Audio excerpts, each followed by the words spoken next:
Olá, boa noite a todos. Muito boa noite a todos. Bora para mais uma live. Só verificando se está tudo ok aqui. Eu nem entrei no YouTube lá para ver ainda, mas eu acho que está tudo ok.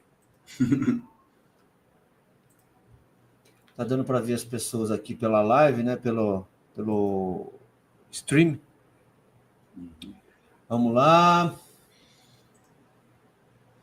Vamos chegando, pessoal. Aqui. Estamos ao...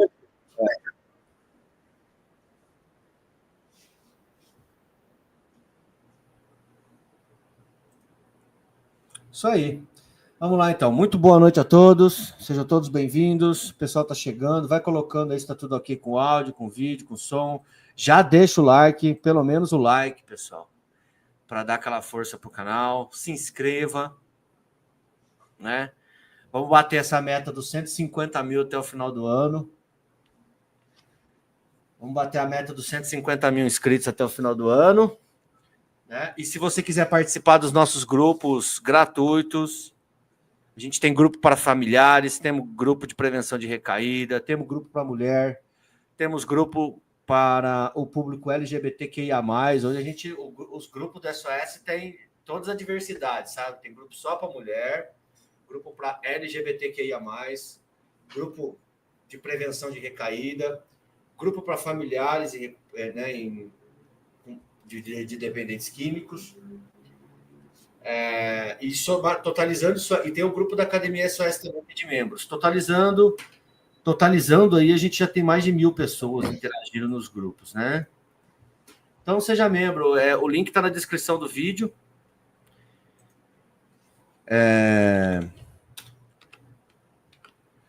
O link está na descrição do vídeo para você participar dos grupos, tá? Ali, participe da nossa comunidade aqui embaixo.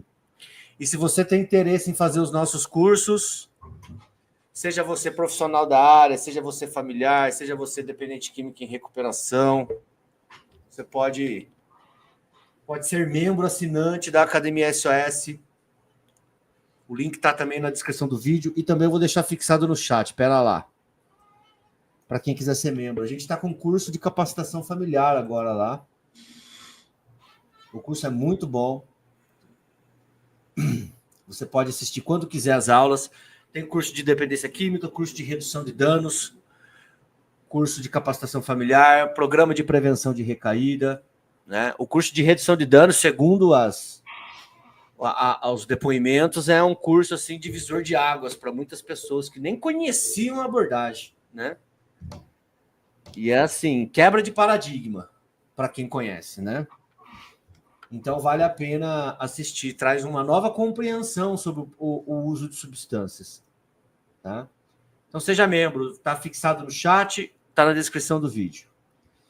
Bom, vamos lá então, né? Hoje a gente tem um convidado na nossa live, o psicólogo Everton Lisandro, né? Não vou falar muito sobre ele, porque eu vou deixar ele se apresentar, certo? A gente já fazia tempo que a gente já se conhece há um bom tempo, né? Desde os Free Mind da vida.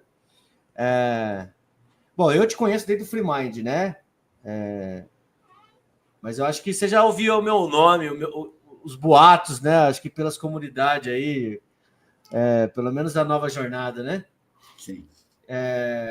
Então, assim, obrigado, né, por participar desse bate-papo, Everton, por ter disponibilizado um tempo seu aí, afinal, domingo, né? Domingo é dia de descansar. Eu falei, a live tem que durar 1 hora, né? Eu não quis falar, mas eu vou falar ao vivo. A live tem que terminar 1 hora, porque 8h30 é jogo do Corinthians e eu gosto de assistir jogo. É meu exercício de saúde mental. Tá certo. É meu exercício de saúde mental. Às vezes, né? Porque o ano passado, meu time estava para ser rebaixado, eu falava para a Andressa, o jogo, eu gosto de assistir o Corinthians porque ele relaxa a minha cabeça. Mas tá uma pereba tão grande, meu time, que eu saio estressado do jogo. Então eu vou parar de assistir o jogo do Corinthians. Tava fazendo efeito contrário. Eu saio pior. Então agora não. Agora quando a gente tá jogando melhor, então dá vontade de assistir o jogo. Então hoje tem jogo, eu vou assistir. Mas enfim, obrigado por ter aceito. Boa noite, Everton. E se apresente, né? Para que todo mundo saiba quem você é. Tá certo, então. Então, uma boa noite a todos aí. Primeiramente, muito obrigado também, Rodrigo, por essa oportunidade, né, de estar aí conversando, de falar do trabalho, esse trabalho que você faz, de levar essa informação diferenciada, né, para que as pessoas tenham mais uma opção, né, mais uma maneira para que eles possam olhar. Então, eu acho fantástico o teu canal, recomendo sempre que possível. E outra, sim, eu sempre ouvi falar do Rodrigo Longo, antes de nós mesmos nos conhecer. Eu acho que a gente se conheceu, foi lá em São Paulo, quando teve um evento lá, né, que a gente estava lá. Acho que foi lá a primeira vez. Em Campinas, no Free Mind. No Free Mind. Isso. Acho que o Márcio, né? Isso, perfeito. Então, eu sou o Everton Lisandro, eu tenho 50 anos, eu moro em Santa Catarina, moro em Timbó, né? E meus tratamentos sempre foram nessa área. Hoje, recém-formado, mestre em Psicologia Clínica da Saúde, o ano passado me formei, atuo em Timbó, na assistência social, como psicólogo do CREAS, atendendo diversos públicos, né, que se encontram em vulnerabilidade social, criança, idoso, pessoas em situação de rua, pessoas com deficiência, enfim, esse é o meu trabalho ali. Já é o 3º ano que eu venho entrando por chamada pública, enfim, esse é o que eu exercito. Mas, então, o apresentar, então, né, como a gente fez essa fala, né, de Noia a doutor, tomei muita bolada nas costas aí, mas eu quero dizer que teve um propósito, e científico até, ou melhor, né? As boladas nas costas vieram de um público que eu sabia que viria, mas para quem é feito essa live, eles gostaram, eles se identificaram, porque o Noia vem do juízo moral, vem um juízo de valor, vem o juízo de uma pessoa que não tem mais nada, né? Até, né, Rodrigo, até dentro da comunidade terapêutica tem isso. O usuário de crack, o usuário de cocaína, estão tudo ali, né? São aqueles acolhido garça, peitinho branco e para baixo tudo cheio de... Mas eles têm esse preconceito do Noia, né? E aí eu fiz isso, realmente, para mostrar que uma pessoa que possa estar à margem da sociedade, né? Que possa se tornar vir através do estudo, encontrar essa motivação e possa vir a se tornar mestre, né? Então, esse foi o título, né? Justificando. Muitas pessoas vieram falar, mas isso foi a justificativa, foi provocar realmente, para que vocês Isso, eu até gostaria de explicar, né? Por que eu coloquei esse título, né? Porque Noia, exatamente, é uma palavra que eu acho estigmatizante, a gente evita usar isso no meio profissional, né? Para tratar o dependente químico, a pessoa claro. dependente, né? Mas qual que é a intenção minha, além de chamar a atenção, né? O título da live é Como Noia Vira Mestre. O que eu quero dizer com esse título, né? Como uma pessoa sai de uma condição estigmatizada, entendeu? Para uma outra posição, né? Como é possível, né? A gente, vamos dizer assim, porque quantas vezes você, eu e acredito que muita gente aqui ouviu que você era caso perdido? Você não tem futuro, entendeu? E esse aí já era, não tem futuro, é caso perdido. Então, quer dizer, sem vergonha. Exatamente. Então, como é possível, né, você sair dessa condição estigmatizada de o sem futuro, caso perdido, Noia, para chegar onde você chegou? Um mestre em psicologia clínica na saúde, entendeu? Né? E como as pessoas te olham de outra maneira hoje, né? Muitas pessoas hoje, tu nem usou droga, né? Para com isso. Pessoas que não vieram ou que me conhecem agora. Bom, então eu quero relatar como é que foi essa escalada, né? Vou tentar aí ser breve e resumir.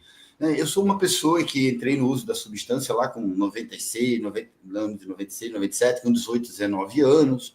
Só fui fazer o primeiro tratamento em 99. Fiz o tratamento nas comunidades terapêuticas aqui da região, de Santa Catarina, né? E o que aconteceu brevemente, né? Eu fazia os tratamentos e 2, 3 meses eu acabava recaindo. 2, 3 meses acabava recaindo. O outro dado, eu fiz 12 tratamentos, 12 passagens por comunidade terapêutica. Dessas 12, 4 não permitiam o uso de cigarro. 8 permitia. Essa que permitia tinha maior adesão, de 6 a 8 meses, e conseguia terminar o meu tratamento. Nas outras eu não conseguia, e confesso para vocês, o que me fazia sair era que eu não conseguia lidar com a abstinência do cigarro. Confesso para vocês. E quando eu saía da CT, que eu estava ali na rua, reforçava tudo aquilo de novo. Que não valia nada, que era sem vergonha, que tinha desistido. Então foi muito terrível esse processo de não tinha o controle, não podia fumar, enfim. E depois, passado esse processo, o meu último tratamento em comunidade terapêutica foi em 2010.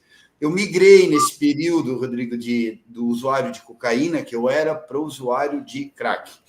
E aí no final desse período, eu já não acreditava mais, teve tentativas de suicídio, teve falas, né? Amo meus pais e tal, mas houve falas, porque eu não aguentava mais o sofrimento deles, de dizer, olha, vocês vão sofrer tudo numa vez só, parar com isso, né? Isso aos prantos, enfim, todas essas loucuras. Em 2010, foi o divisor de água na minha vida. Eu fui para uma comunidade terapêutica, que se chama Novo Rumo, padrãozinho das comunidades que tem aqui na região.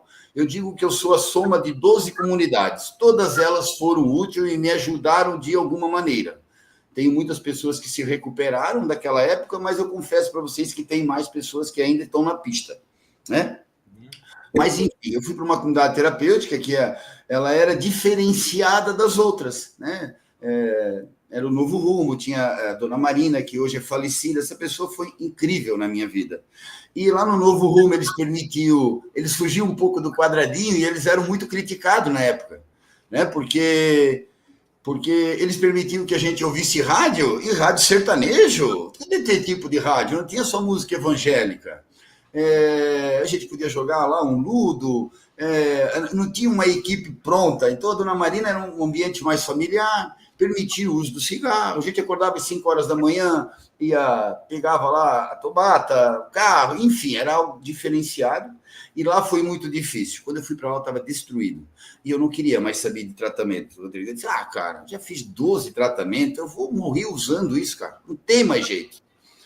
E naquele dia já não tinha mais vínculo familiar, nem esposa, família, tinha tudo se afastado. E eu chorava muito. Uma crise existencial terrível, que eu não conseguia mais ficar fora e não conseguia mais ficar dentro. E aí que veio o divisor de água. Eu saía a pé ali, bem num lugar interior, no Arraial do Ouro, eu saía a pé, e quando eu via, essa senhora estava atrás de mim, com um carro, com outra pessoa que hoje é falecida também, o Ademir, e ela tinha um estilo próprio dela, né? Ela é cristã, e ela dizia, filho rebelde, entra aqui no carro, filho rebelde. Não quero mais. Entra aqui, seu gambá, vamos se tratar. E ela conversava comigo, e ela disse uma palavra que foi o divisor e faz parte de mim. Eu acredito em ti. Quando ela falou isso para mim, eu disse, como que a senhora pode acreditar em mim se nem eu não acredito mais em mim? Né? Enfim, e dentro disso ela me botou dentro do carro, levou para Blumenau, tomemos passado remédio, medicação, voltei. Isso aconteceu umas 2, 3 vezes de sair andando. E desse processo, dentro dessa CT, essa senhora, ela praticou a entrevista motivacional, parceria, compaixão, empatia, evocação, e ela disse para mim, por que tu não vai trabalhar em comunidade terapêutica? Eu disse, não, Maria, louco seja eu. Vai, você conhece a palavra de Deus, você vincula bem, você é um cara que é eletricista, sempre precisa.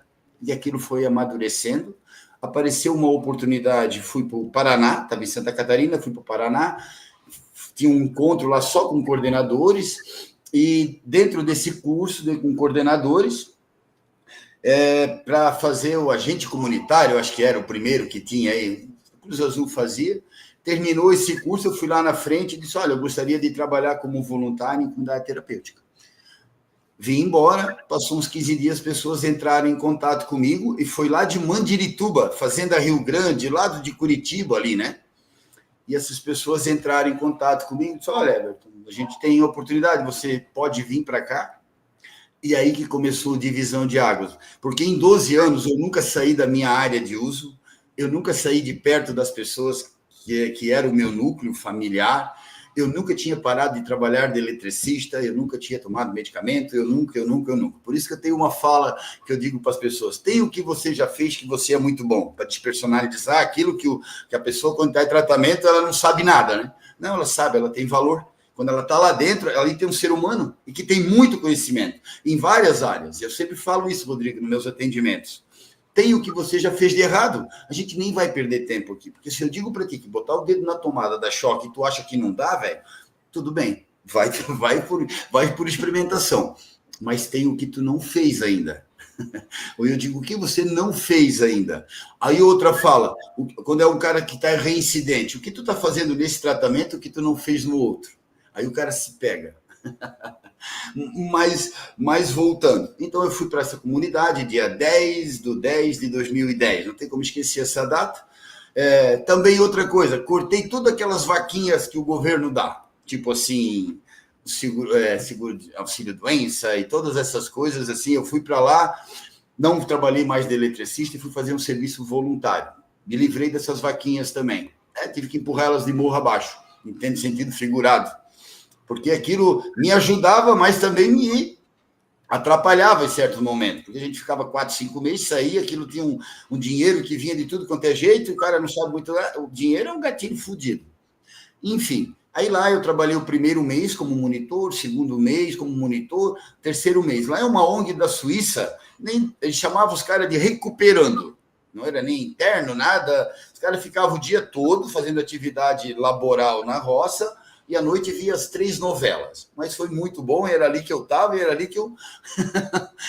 ali tinha o público era pessoas que se encontravam em situação de rua, ali na Praça Rui Barbosa, eles traziam as pessoas, até o cigarro eles ganhavam, algo muito diferenciado. Não tinha custo para essas pessoas, e eu fiquei ali, postado 1 ano, eu percebi que como eu ainda trazia esse ranço de ser ex-acolhido, e o que eu falava ali na equipe era pouco validado por psicólogo, por assistente social, por coordenador. Eu disse, vamos fazer alguma coisa. Aquilo me fez muito bem, Rodrigo. Eu encontrei sentido para a minha vida, dando sentido na vida dos outros. Fala de Viktor Frankl. Eu senti isso. E os caras iam falar de filho, eu tinha passado, sem conhecimento científico. Eu tinha passado, eu conseguia acolher, eu enfiava o dedo no olho do cara. O cara é foda mesmo isso aí. Passei por isso, consigo te entender. Trabalhava divórcio, família, perda, cada recaída é uma falência. Eu era um cara que eu sempre estava encostado no monitor, Rodrigo, sempre estava. Eu falava com o monitor, eu falava com o gestor, eu queria entender essa porra toda, por que eu recaía. Desculpa. Eu queria entender o porquê que eu recaía, né? Enfim, aí ali houve essa oportunidade, eu disse, cara, eu vou ter que fazer alguma coisa, eu vou voltar a estudar. Aí, depois de 25 anos longe do banco da escola, quando eu comecei a usar lá atrás, faltava a 3ª série do 2º grau. E aí, em 2025, eu comecei... Em 2011, eu comecei a fazer novamente, a voltar aos estudos. E aí eu fazia meio período. Eu trabalhava de manhã e de tarde eu fazia, lá se chama CBEJA. Voltei a estudar, terminei o 2º grau, aí apareceu a oportunidade de fazer o Enem, fiz o Enem, aí eu passei no Enem com média 5,50, na época eu não tinha muita bola, porque eu nem vou passar, né? Na minha infância eu reprovei no 1º, no 2º, no 4º ano, na 5ª, pensa no terror. Mas naquele ano o Enem foi 7,3, aí minha nota foi muito boa, partindo dessa média, veio alguém e disse para mim, por que tu não vai fazer psicologia? Aí, assistente social ou psicologia? Hoje eu vejo a assistência social com os olhos melhores, assim, não entendia muito bem o que era. Mas eu tinha uma fala comigo, na época, não sei se é por causa da parte cristã que estava em mim, que eu pensei, não, cara, eu quero ensinar os caras a pescar, ter um pensamento mais reflexivo e tal, então eu vou fazer psicologia. Essa foi a decisão da época, com o conhecimento que eu tinha da época. Hoje eu entendo que não temos como estruturar uma pessoa no processo de recuperação sem a parte da assistência social. Antes de eu ler um livro para ela, eu tenho que dar comida e roupa em um lugar para ela dormir.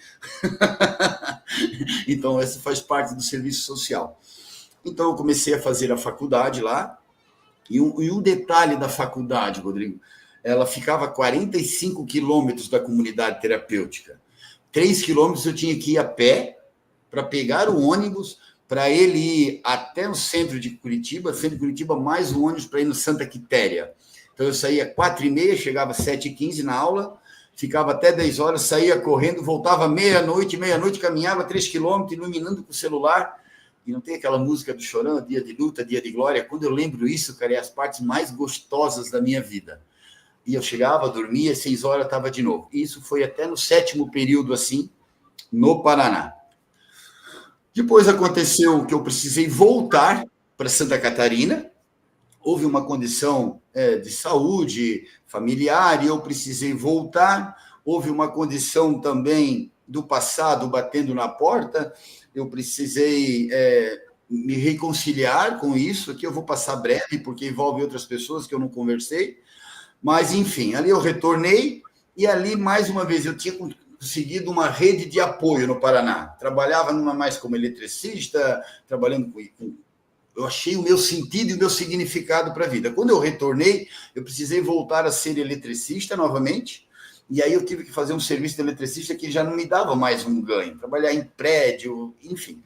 E eu acabei vindo novamente a fazer o uso do crack. Recaí do crack depois de 7 anos.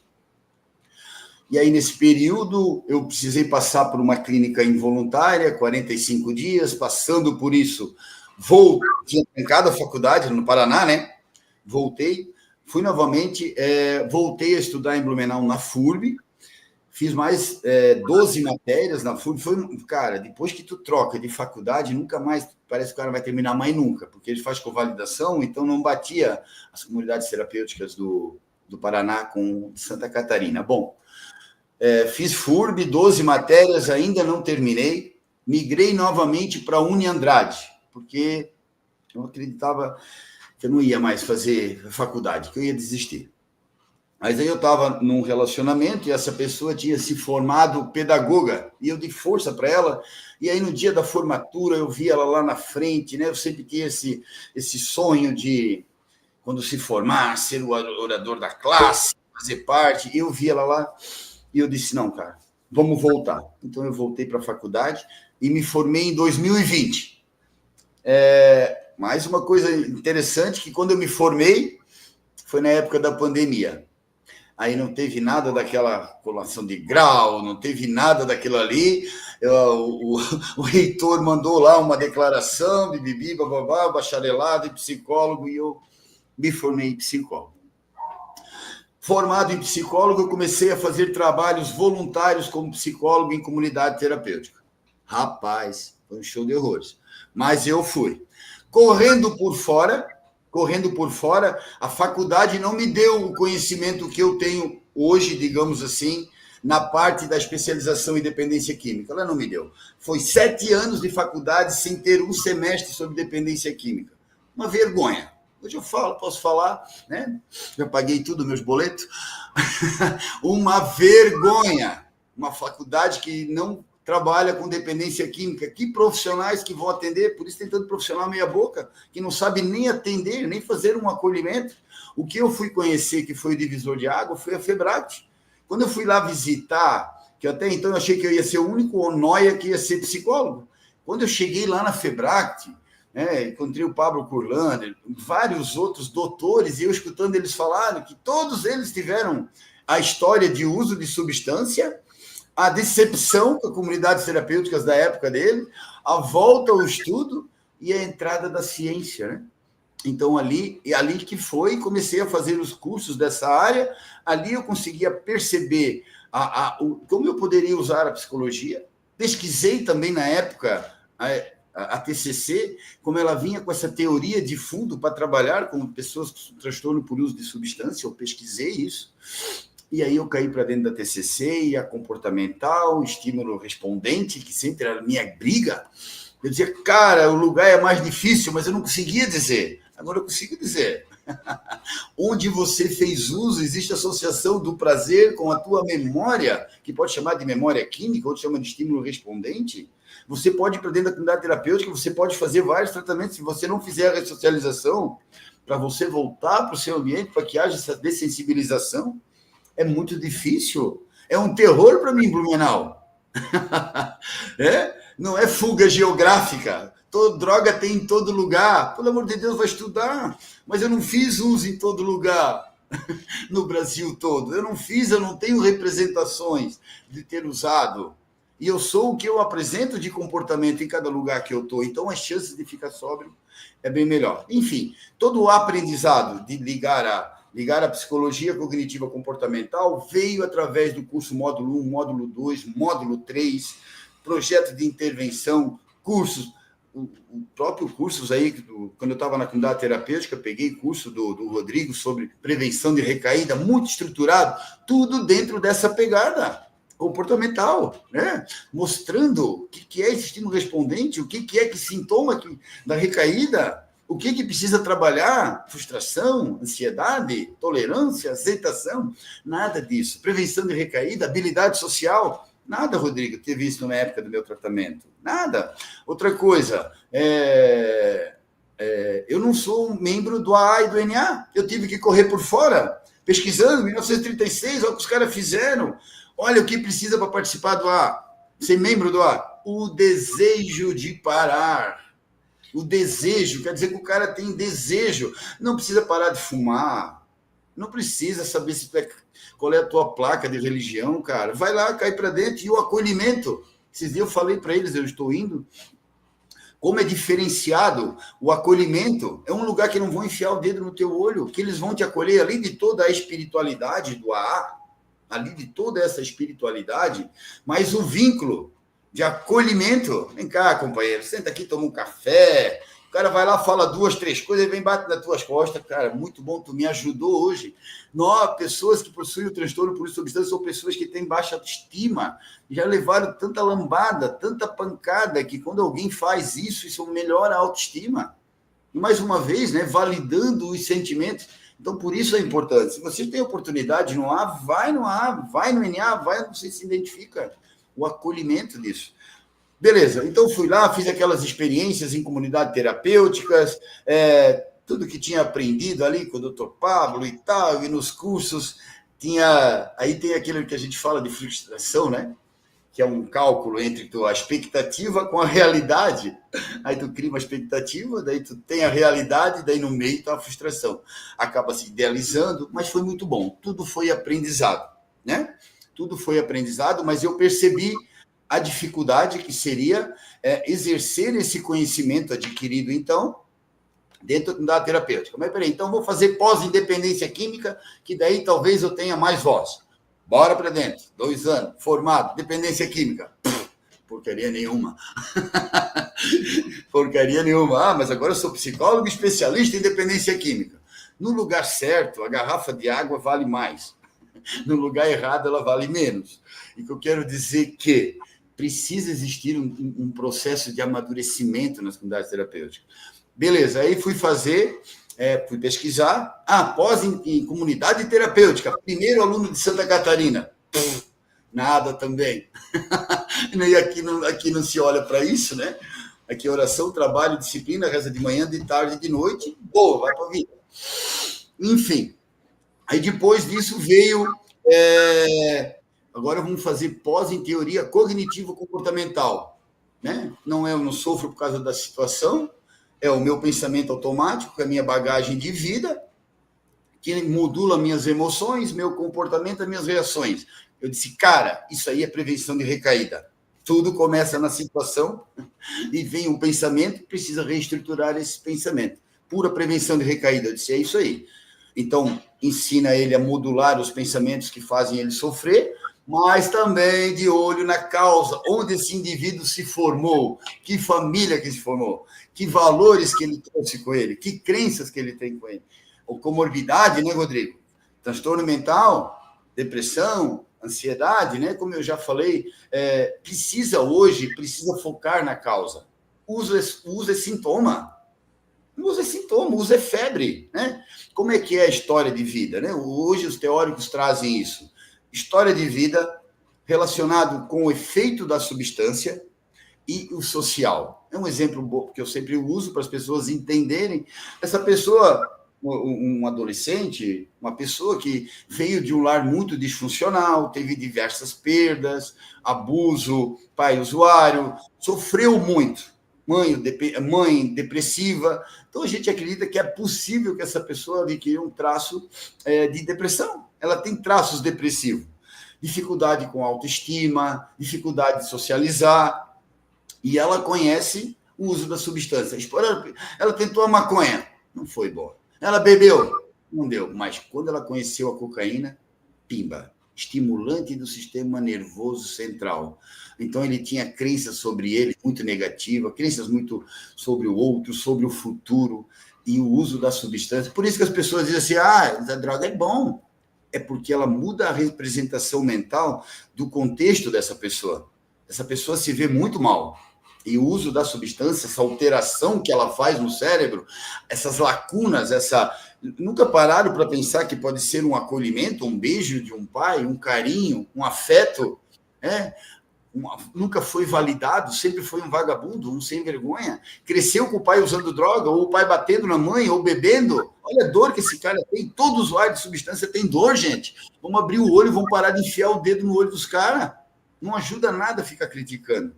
E esse cara conhece na cocaína, estimulante do sistema nervoso central, que se for pesquisarem mais, percebem que age na área de recompensa, na ligação sináptica, onde a pessoa tem dificuldade para recaptar o prazer. E ali, então, age sobre o sintoma. E o social, eu já falei, é filho de quem? Cresceu aonde? Morou aonde? Com quem se relacionou? O que ele via na televisão? O que a gente vê no futebol, né? Apesar que eu gosto também, mas tem o quê? As propagandas, cerveja, mulher, sexo, dinheiro. Então, a gente vem para um mundo que está em movimento. Ele escolheu. Cara, a gente faz escolha com base no conhecimento que a gente tem. Parem de falar isso também. O cara escolheu aquilo ali. Talvez foi a única opção. Eu tenho uma fala, Rodrigo, somada ao longo, né? Que muitas pessoas, usuários, já tinham a percepção de uma droga de vida. E por um breve momento entre a tolerância e a abstinência, eles encontraram um remédio. Porque ninguém usa hoje e amanhã já faz sair cagado, faz todo mundo sofrer. Ali funciona, ele compensa algumas lacunas. Né? Eu vou falar agora no próprio meu. Né? Eu era um cara com muita dificuldade em várias áreas da minha vida. Com o uso da cocaína, que foi a primeira, deixei de ser tímido, me achei mais bonito, trabalhava melhor, dava de carro. Cara, mudou. Claro que depois, né? Depois veio o processo de abstinência e tolerância, onde a pessoa aumenta o uso, né, para manter o mesmo prazer, e aquilo era de 6 meses para 5, para 4, para 3, para todo dia. E aí eu digo que o processo funciona assim, percepção de uma droga de vida, e aí depois vai o remédio, e depois uma vida de droga, que aí entra o processo que a gente conhece, né? Usa para viver, vive para usar e usa para viver. Enfim, então, nesse processo todo, foi todas essas passagens em comunidade terapêutica, veio a oportunidade, então, agora vamos se tornar mestre. Vamos para dentro, vamos estudar, fazer mestre. Foi 3 anos, suado, né, resiliência muito grande. Tive assim, lapsos novamente, Rodrigo. Eu sou um cara que eu não consigo tirar 10 no processo de recuperação, e eu acredito que isso também é preciso falar aqui. Às vezes a gente atribui um peso muito grande para a pessoa, por isso que eu gosto da redução de danos. Mas na redução de danos, pessoal, vamos estudar, vamos ver o que é. O cara não está falando que é para te fumar 10 pedras e depois fumar 2. Quem falou isso para vocês, cara? Eu vejo gestores de terapeuta falando isso. Não, cara. Não é isso, redução de danos, cara. É o cara que, de repente, é usuário de crack e ele consegue, com o uso da maconha, se manter, porque o prejuízo está relacionado, o uso é uma relação entre o uso da substância com o prejuízo. Não precisa endemoniar tudo, né? Existe uma relação. Então, eu sou um cara que eu faço uso do cigarro e sou mestre em psicologia clínica da saúde, e trabalho na saúde, e pago meus impostos, e jogo futebol, e corro, né? E eu tive uma conversão na minha vida. Às segunda-feiras eu estou num grupo do NA, na terça-noite eu estou na minha espiritualidade, estou trabalhando. Enfim, essa minha fala é só, né, Rodrigo, para entender que nem na faculdade tu precisa tirar sempre 10, Rodrigo. Não precisa, a média é 7. Como pai, todo pai aí que está me ouvindo, consegue ser 10 como pai? Consegue ser 10 como marido? Consegue ser 10 em várias áreas da nossa vida? Não. Tem dia que a gente fica devendo, tem dia que a gente volta. E isso é o processo de evolução. A gente precisa entender que, às vezes, aquela pessoa que vai para a comunidade terapêutica e sai, ela sai porque ela já não aguenta mais. Então, isso acontece. Mas eu entendo também que é importante que a pessoa tenha na mente dela o tanto que ela precisa estar no processo de evolução. Né? Eu tenho críticas particulares comigo, né? Porque estudei assim, muito, e eu até escutei já o Dr. Pablo falando, algumas coisas que ele fala sobre a questão, às vezes, quando a gente reforça muito, que a gente está muito preso na abstinência, né? Para algumas pessoas ajuda, legal, tu consegue ficar sóbrio assim, bacana. Mas o Dr. Paulo traz um exemplo que eu uso para mim. Quando a gente fica muito repetindo que há 10 anos atrás eu fazia uso e fazia isso, e eu estou limpo só por hoje, ele faz uma analogia com um relacionamento que você teve há 10 anos atrás e você traz para o presente hoje e você fica repetindo aquilo, né? O Dr. Pablo diz, cara, isso já foi. O que você está fazendo para evoluir? Então, o que você está fazendo? Foca na tua evolução. O que você... Já foi. É passado. Referência. O que tu está fazendo hoje que vai determinar o teu futuro? Nessas partilhas que eu escuto, Sim. Cara, fala dos últimos 7 dias. Como é que tá? O que você fez que deu muito certo? O que você fez que deu muito errado?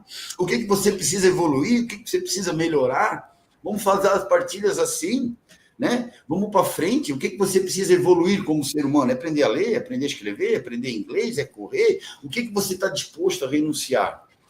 Então, fiz mais uma vez, voltando ali para o mestrado, que foi o último degrau, penúltimo degrau, que o meu objetivo agora é me tornar doutor, mas ainda estou com um delayzinho agora, digamos assim, na parte profissional, onde eu estou ainda por chamada pública. Então, a chamada pública, para mim, significa que por um período somente. Então, não dá para mim me planejar ainda nesse momento de fazer um doutorado. Mas, mesmo assim, em junho, eu estou pensando em voltar. Então, brevemente, Rodrigo, eu acredito que isso é que determina, né, esse momento de estar aqui conversando contigo. Então, teve toda essa parte, né, que aconteceu, que começou lá atrás, em 2010, de forma instintiva, da Dona Marina, de me motivar, de acreditar em mim quando eu não acreditava mais, que foi o divisor. Às vezes a gente vê em comunidade terapêutica algumas falas ainda assim, não, eu estou fazendo o tratamento é por mim, não vou fazer pelo meu pai, não vou fazer pela minha mãe, estou aqui que eu vou fazer por mim, tem que ser por mim. Cara, não seja tão julgador. Tem pessoas que estão num momento de sofrimento tão grande que quando ela olha para ela não consegue ver mais valores nenhum. Ela não consegue mais ver. E, às vezes, a pessoa não muda porque ela não tem razões internalizadas para mudar. Aí entra a terapia. Para de bater, né? Vamos parar de bater, que só aumenta a resistência. Vamos entender que as pessoas só mudam mediante um prejuízo. Ninguém muda. Ninguém muda algum comportamento se ele não percebe um prejuízo. E, às vezes, a pessoa... Por isso que, para ir para uma comunidade terapêutica, também precisa ser entendido que existem pressões que levam a pessoa para a comunidade terapêutica, né? Mas voltando aqui novamente. Então, a gente precisa entender que essa pessoa, ela não é que ela não quer, ela existe um conflito, ela tem o desejo, mas o desejo é muito flexível. O desejo de usar e o desejo de parar é muito tênue. A família precisa entender isso também, que o seu filho só vai para a comunidade terapêutica, o seu marido ou várias outras pessoas, mediante o prejuízo do uso da substância. O que é o prejuízo? Problema com a justiça, né? Problema financeiro, problema de saúde, polícia, dívida com traficante, não tem mais onde morar. E por um bom tempo ele ainda vai insistir em ficar assim. Mas isso que funciona, que a pessoa vai para uma comunidade terapêutica, ela vai por causa de reforçadores que a gente chama de negativo. Reforçador negativo é um termo da psicologia, de J.B. Skinner, que estuda os comportamentos com base na consequência. O que você faz que é muito bom, você repete, tendência a repetir. O que você faz que é muito ruim, tendência a diminuir. Então, o reforço negativo quer dizer que a pessoa repete aquele comportamento porque ela tem um alívio. O que, que é? Eu vou dar um exemplo básico. Quando a pessoa é usuário de álcool e ela acorda de manhã tremendo, aquilo é muito aversivo, é ruim. Nem para beber ela não consegue. Passa vergonha que todo mundo olha para ela. Mas se ela der um jeito de tomar um schnapps, der um gole, a hora que ela bebe aquilo ali, pronto. Fica lento novamente. Por que reforço negativo? Ela sabe que ela pode beber, que ela vai passar mal, mas aí ela bebe e aquilo melhora. Reforço negativo. E acontece, então, quando o cara entra dentro da comunidade terapêutica, ele está indo por causa de todas essas pressões. Quando ele bota o pé lá dentro, já escutei muita gente dizer, cara, parece que eu nunca usei. A hora que ele botou o pé dentro da comunidade terapêutica, essas pressões sociais que fizeram ele para lá, externo, mas também interno, né? Depressão, angústia, raiva, mágoa. A hora que ele vai ali para aqueles dias ali, aquilo passa. Então, mas isso aí só funciona no começo do processo. Só no começo do processo. E ainda tem que cuidar da família. Porque senão a família não é porque ela é má, é porque ela tem pouco conhecimento. Porque senão a família, dentro das ligações que ela fala, né? O cara está lá por causa de uma pressão social. A mulher disse, ou tu muda ou tu se muda. E aí, com 15, 20 dias, ela não procura apoio, ela não tem informação, a vida aqui fora fica ruim pra caramba. Estava ruim com ele, parece que fica pior sem ele. Aí ela pega o telefone e liga para lá e chora. E aí o cara está num quarto, com 4 homens peidando, arrotando, gente dizendo o que ele tem que fazer. Quem vai ficar lá dentro da terapêutica? A mulher está me chamando para casa, ela me perdoou, agora vai dar tudo certo. Eu até acredito que eles têm isso em mente, mas o cara não está pronto, não está preparado, nem passou a fase de intoxicação. Então, essa esposa, ela precisa participar do grupo, ela precisa ouvir o que nós estamos ouvindo aqui. Ele precisa desses prejuízos no início do tratamento. Até algum trabalho de serviço social, é lei, tem que fazer. Cara, eu sei que tem que fazer. Né? Na época da pandemia, que rotatividade louca que tinha na comunidade terapêutica. Os caras só iam lá para fazer a documentação, um celularzinho para botar o chip para receber uma bonificação. Até isso, Rodrigo, tinha que ser pensado. Será que a gente ajuda aquele pai de família? Beleza. O cara que tem histórico, que está no uso, né? O Bolsa, enfim. Todas essas questões. Então, essa família precisa entender que existe essa maturação. E dentro do processo, aí vamos com o Jorge de Leão. Né? As pessoas procuram a comunidade terapêutica por uma pressão interna e uma pressão externa. E o que determina ela ficar, a eficácia do tratamento, é a motivação dela, o compromisso pessoal dela com o tratamento, oferecido pela comunidade terapêutica. Você oferece aí na comunidade terapêutica para que essa pessoa consiga buscar essa motivação interna, né? O que oferece aí? Que possibilidade que ela tem de voltar a estudar? Que possibilidade que ela tem de voltar a fazer um curso técnico, um curso ela possa sair daí um eletricista, um torneiro mecânico, né? Possibilidades que ela tem de exercer atividades físicas. O que tem aí que ela pode... uma pessoa que não sabe ler, né? Vamos para a motivação interna. Uma pessoa que não sabe ler, aprendendo a ler, e essas coisas que fazem a pessoa vincular dentro de uma comunidade terapêutica. Eu fiz um vídeo esses dias e até postei na minha rede social. O como é importante, como isso faz a pessoa vincular dentro da comunidade terapêutica. E aí a gente cai para dentro da entrevista motivacional, cai na forma da abordagem. Gente, a gente não está mais em 1850 e fugiu o nome, tu deve saber mais do que eu. Época de Maxwell Jones, da época do confronto. Vou dar um choque de realidade nesse cara, vagabundo. Cara, cada vez que você, que é terapeuta, você confronta o cara, você aumenta a resistência e pode crescer. Acabou, você perdeu a sua aliança terapêutica com o cara. Então, a entrevista motivacional, 1980, eu fiz tratamento, eu nunca ouvi falar disso aí, Rodrigo. Nunca. Nem sabia, fui aprender na faculdade, fui aprender lá nos cursos da É uma entrevista colaborativa que centrada na pessoa, não é a verdade minha, mas é construída junto com o cara. O cara é autor da própria história dele, né? O cara é autor da própria história dele. Enfim, eu fui ler agora e fugiu aqui. Mas Eu acho que assim, está acabando o tempo, é bom a gente abrir para umas duas tá perguntas. bom, então. Então, só para finalizar, então é isso. O cara é autor da história de vida dele e realmente o que muda realmente é a forma de acolher e a forma de olhar, trocar essas lentes do julgamento moral, né, para o acolhimento, tá bom? Pode Então, começar. respondendo aí, ó, tá perguntando para você, ó. A partir de Everton, sua vai lá. Everton, a partir de suas vivências, se possível e não for invasivo, na sua visão, a motivação ou as motivações do sujeito no uso da droga, eu não entendi. Tu entendeu, Rodrigo? A partir da sua vivência, se possível, não for invasivo, na sua visão, a motivação, as motivações do sujeito no uso da droga. Qual que é a motivação, as motivações do sujeito do uso da droga? Entendeu? Então vamos lá. Então, eu acredito que agora eu entendi. Vamos lá. Existem motivações para ir para o tratamento, né? E muito boa a tua pergunta. E motivações para se evadir do tratamento. As motivações do uso da substância, além de toda esse ganho, né, que eu acabei de falar aqui, esse ganhos que ele tem do uso da potência da substância, tem muito forte também a questões sociais, né?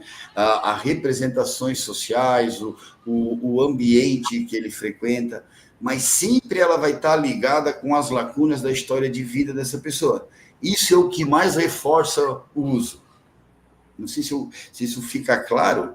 Né? Se eu sou uma pessoa completa, ou vamos para o usuário de álcool. Se eu sou uma pessoa tímida, muito tímida, se eu não tenho dificuldade de habilidades sociais, se eu não consigo sair com mulheres, se eu não tenho relação sexual, e eu começo a beber o álcool, ele inibe o sistema nervoso central, tal e tal, para vocês entenderem, razão e emoção. Eu bebi, minha razão vai embora, eu sou emoção.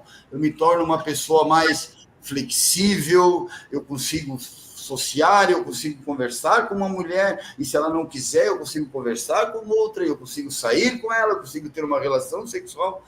Isso reforça o meu uso. Isso é uma motivação para o uso, acredito, né? Acho que era isso que ela estava perguntando, em questão de motivações que eu tenho para o uso. Então, existe esse ganho social e o ganho pessoal.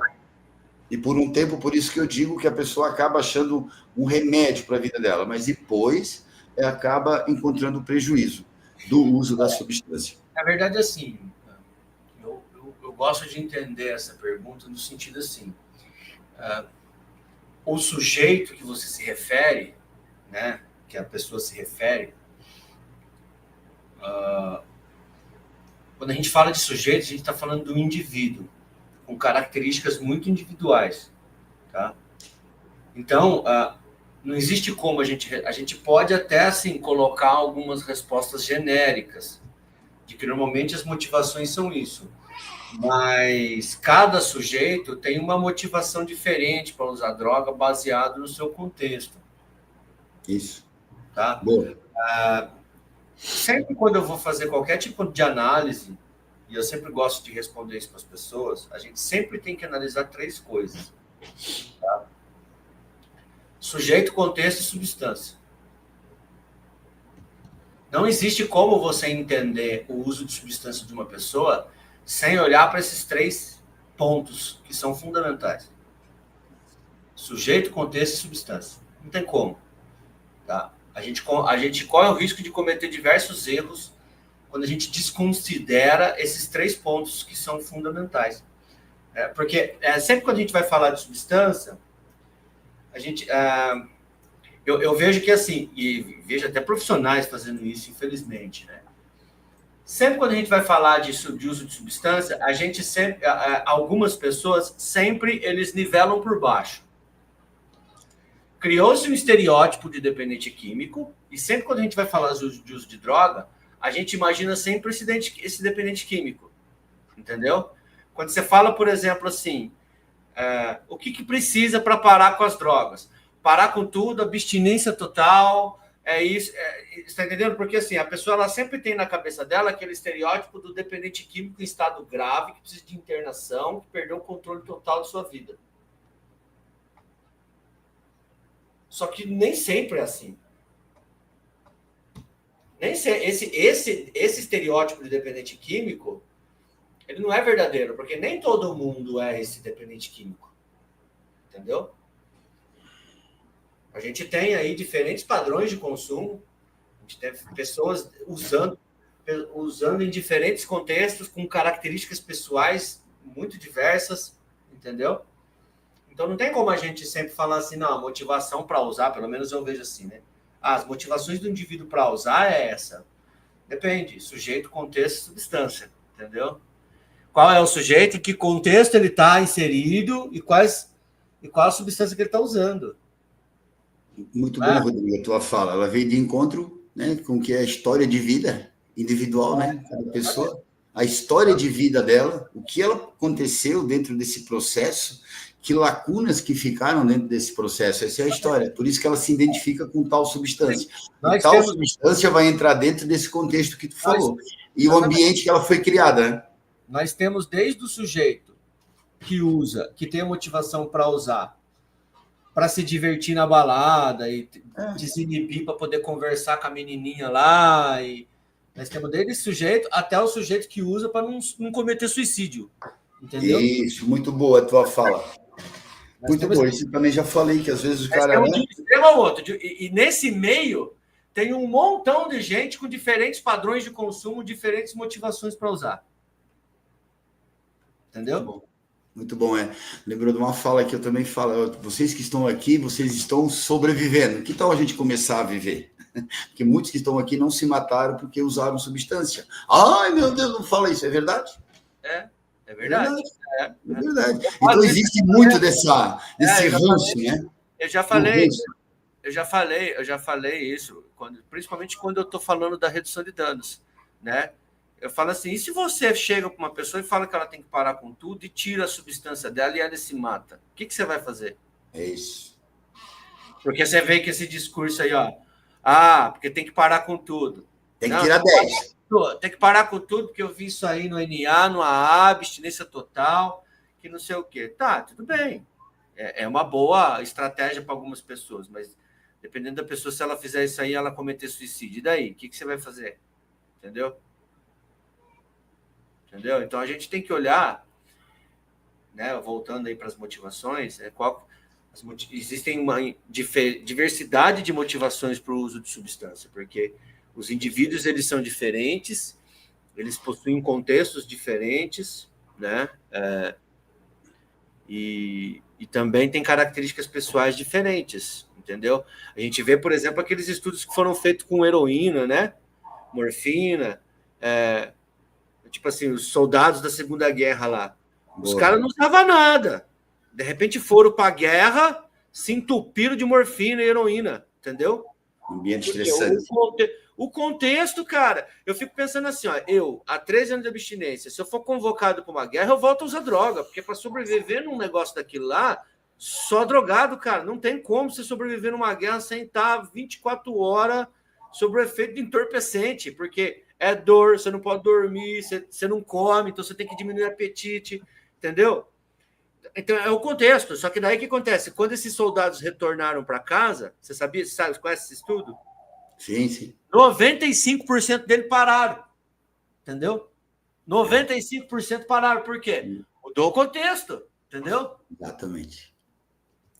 E outra coisa, né, que tu falando aí, eu lembrei às vezes quando o cara sai da comunidade terapêutica e volta para casa e aí tem a recaída. Porque o que precisa entender? O cara saiu de um ambiente que adoeceu a relação, ele só conseguiu sobreviver ali naquele contexto por causa do uso. Tá culpando a família? Não estou culpando.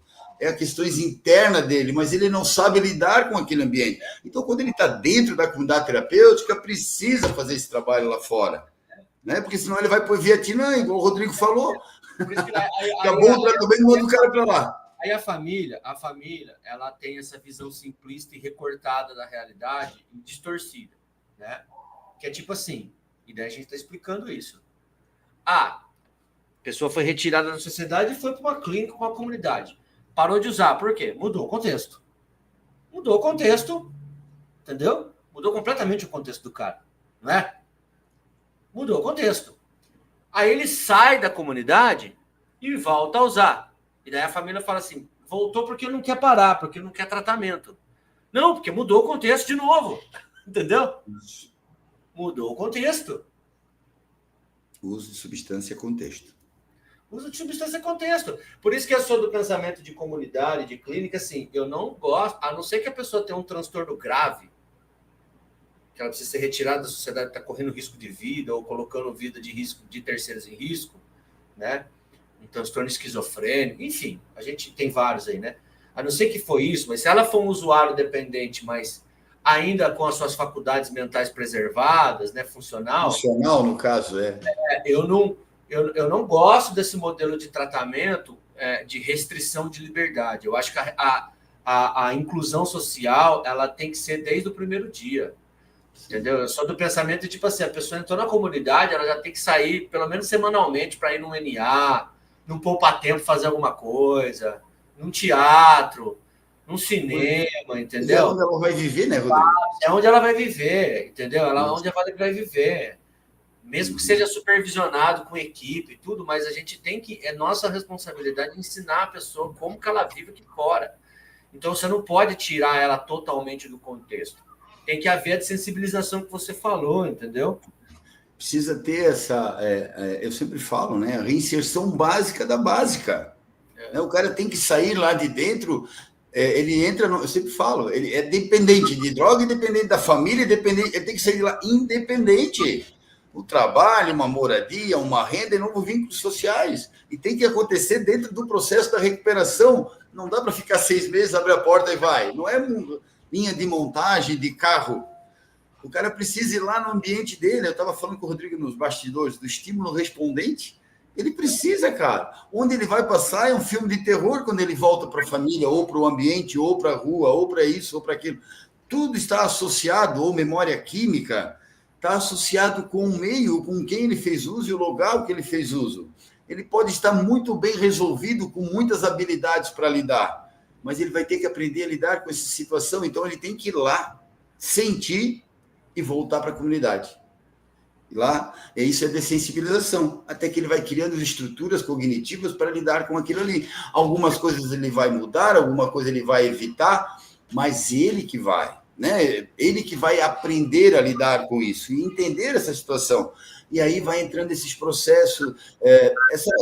Essa comunidade que eu trabalhava, o Novo Amanhã, né, é a única que eu referencio ainda, né?